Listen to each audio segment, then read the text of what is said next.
Many people talk about the ups and downs of married life, but no one really prepares you for life after your spouse passes away. Welcome to Widowhood Real Talk with Dr. Tina, a safe place for widows, widowers, and their friends and family to talk about love and loss. Find comfort as you listen to honest conversations between Dr. Tina and invited guests who've experienced the loss of their forever partner, share their stories of love, grief, and healing. You are not alone in this journey. Join today's episode and discover a wealth of resources and learn how to connect with others who are traveling the same path. This is Widowhood Real Talk with Dr. Tina. Before we begin today, I want to name where we are in this month. This is the final episode in a series I've dedicated to my late husband, Mark Fornwald. During the month of March, 9 years ago, on March 11th, he left this world. And throughout this month, I've chosen to honor him in my grief and my love out loud, one conversation at a time. If you're joining me now, you haven't missed anything you need. The conversations weren't meant to be consumed in order or completed like a program. They were meant to be entered into gently, wherever you found them. This episode isn't about wrapping up anything or offering conclusions. It's about gathering what remains, what stayed, what endured, and what continues to live on after my loss. As with other conversations this month, some of what I'll say today is spoken directly to Mark, some is spoken to you, and some it simply exists in the space between love and memory. Mark, as we close out this month, I want to talk with you again, not to say goodbye, but to acknowledge what has never actually left. Mark, 9 years later, you're still here. You are still what matters. Do you know how love changes shape? I would have never thought of that. Years ago, when my girlfriend Kim gave Mark and I that statuette, it just seemed like love would last forever. I never thought about our love changing. The flag there is my flag from leaving the United States military and the little statuette of praying. My love for Mark has changed because I don't get to touch him. I don't get to embrace him when I say I love him and what that looks like, but it still exists. I still love him today. That will never change. I haven't been able to build on top of that love. We've not had new experiences that makes me feel like I love him in a different way or more than I did before because that interaction, that personal connection that I had with you, it stopped the moment you start breathing. But I love you. I think about how I love you when I see our children. I think about how I love you today when different things happen that we may have spoken about doing and I've been able to do them. It has reshaped because the direct intimacy doesn't exist with you anymore, Mark, but it still exists. Do you know where you show up now in my life? My last name is still Farnwall. I cannot consider my last name being anything else but your last name. And that connection is important for our family, for our children, to know that they have a parent in this world with the same last name. I did get remarried like you suggested and gave me permission to, but I'm glad that the reality of loving you is still something that shows up every day in my life. When I moved to Virginia, I was talking to you on the drive here saying I'm moving like we said that we would. When I made it to the place where I was living and I took a bath, I had a glass of wine and I said to you out loud, I did it, babe. I made it here. I made this trip and I relocated. when there are things in my life that are happening when I go on a trip and used to texting you when I come home or that I've made it there safely, the thought is there. I may not be texting you because you are no longer in this world, but mentally I am checking in with you and telling you that I made it safely. Do you know you were never erased? I think that some people thought that once you stopped breathing, that some way or another I would forget about you. It's not possible. I spent 32 years of my life with you. And that was from like the age of 18 straight up into just about hitting 50. I cannot talk about anything who I am as a person without mentioning you to some extent.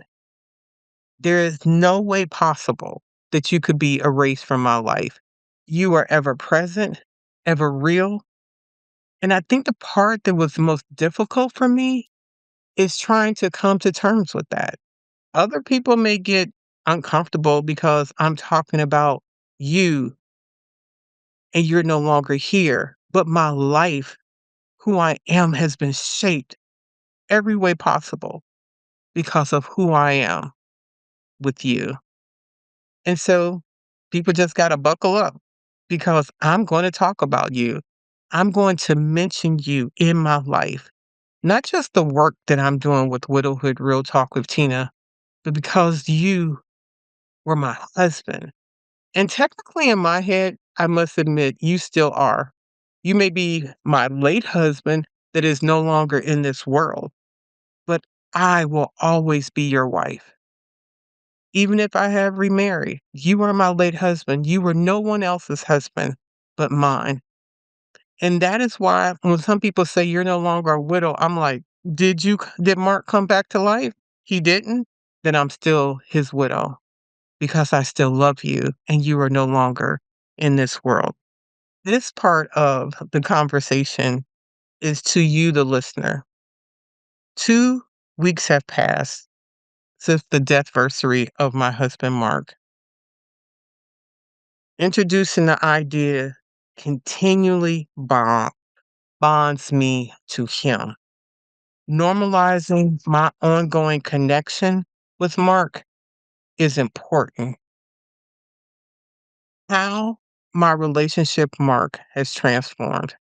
I know in the first year of his passing, I talked about him in the present tense. 9 years later, I have gotten used to saying my late husband. It does make me feel like I'm some stoic great grandma kind of person. I don't look at my face and say, that's the face of a woman whose husband has died. But I know that it is. It seems like that's somebody else's life when I say those words, but I know that it is mine. Where you feel him now, my value, my work, my choices, I feel Mark every time I record a podcast. I feel Mark every time I am showing up for someone else who is grieving. I feel Mark as we prepare for this gala on May 16th, Hope Grows Here, thinking that we are going to have a educational fund that will be in his name. To think we are going to start a memorial garden that will be in his name. Those are heavy things that I think of the weight of losing him, of him no longer being in this world, and the price, the hurt, the pain that my children and I, family members and friends that are close, have bared the weight of his absence. It is more than the momentary things. It is the everyday part of life of me existing in a world that I thought would have had Mark in it, and my journey continuing without his. What stayed when everything else changed? My memories, my thoughts, the reality that we did have this life together. The pictures. I'm glad for every picture I took. Even though sometimes he was gawking about it and he's like, I don't want to take a picture. I have them all. The things that my children saved on their phone that I was not aware of until later that we share with each other. What are the moments of quiet companionship?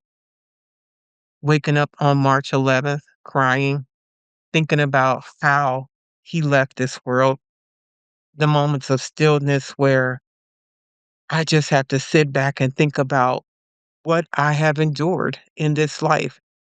Thinking about us being in Korea, us meeting in the military together, the things that we've done, the places that we've traveled, the fights we've had, and then reconciled. That this love was real. It seems like it's faded, like life has changed. But knowing I did experience all of this with him, when I sit and I think about our children and who they are and how much who they are is because of who their dad is. Those are things that I think about. My love to Mark doesn't end. It's relocated. It may not be ever present up front because I don't get to see him every day, but it still exists. I continue to have a bond with Mark. There are still times that I speak to him, especially about our children, and go, did you can you see what they're doing from where you're at? Because I can. And I'm so curious what you would have said or done if you were here. Because Mark and I parent differently, we showed up in the world differently. And I wonder what our children would be if their dad was present in their life today and I was navigating their adulthood with them. I can't help but wonder what choices he would have made in comparison to the choice I had to make independently of him. And that actually was the biggest struggle. Our children were adults when Mark left this world, but they still need their parents. They're still making choices that require my input.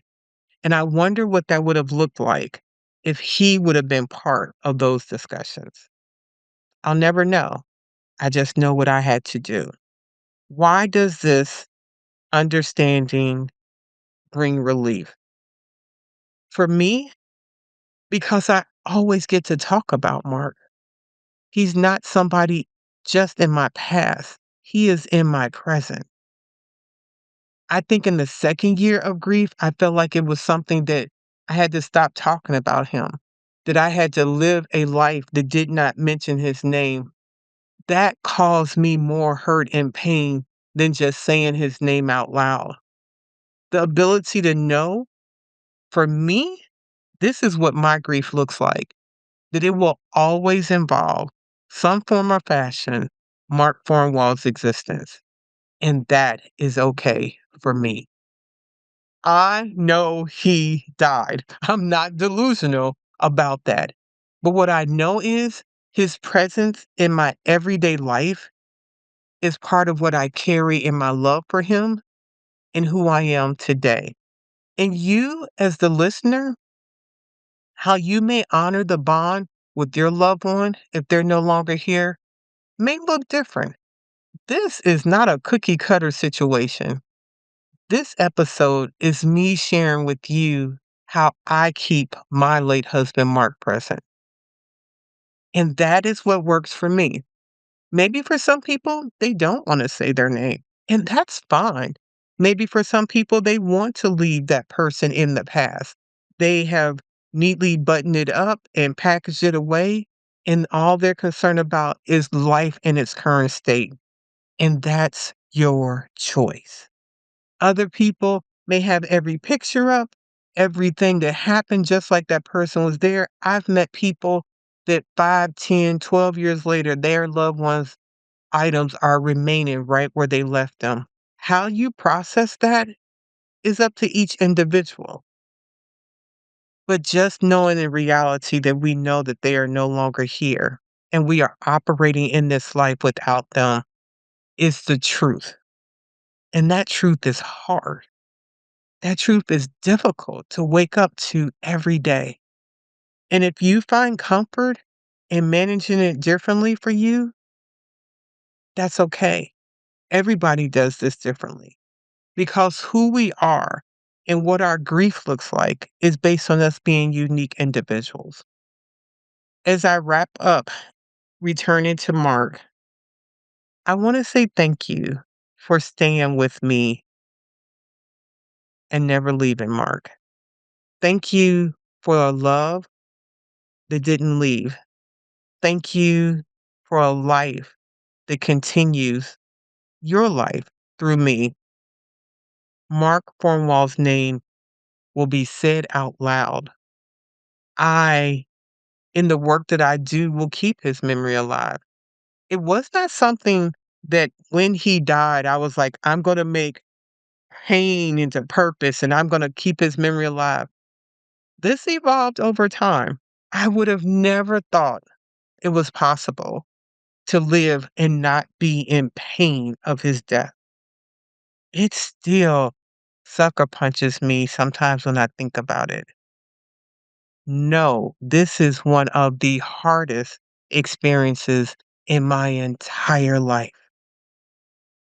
But at the same time, I would not take away being there when he took his last breath, being there when he left this world. He was amazing and he deserved to have his wife nearby. As I close up this final conversation of March, I want to return once more to you, Mark, not to a place of you in the past, not a chapter, but to acknowledge the ways you remain through love, through memory, through life I continue to live. This month was never about moving on. It was about honoring what stayed. And Mark, you stayed with me, within me, through the love that continues to shape my life today. To those who've listened, whether to one episode or all four, thank you. Thank you for holding space with me. I hope you felt permission to remember, to speak, to love out loud, and to carry your own person forward in whatever way feels true to you. March is ending, but my love to Mark is not. And with that, I'll let this month rest, held, honored, and complete. Thank you for spending another episode with Widowhood Real Talk. If you found the contents of today helpful, share the episode to anyone you know who may need it. Subscribe to the show and tune in to Widowhood Real Talk each week. Then, visit widowhood-realtalkwithtina.org to join the community and access additional resources. Remember, you are not alone in this journey.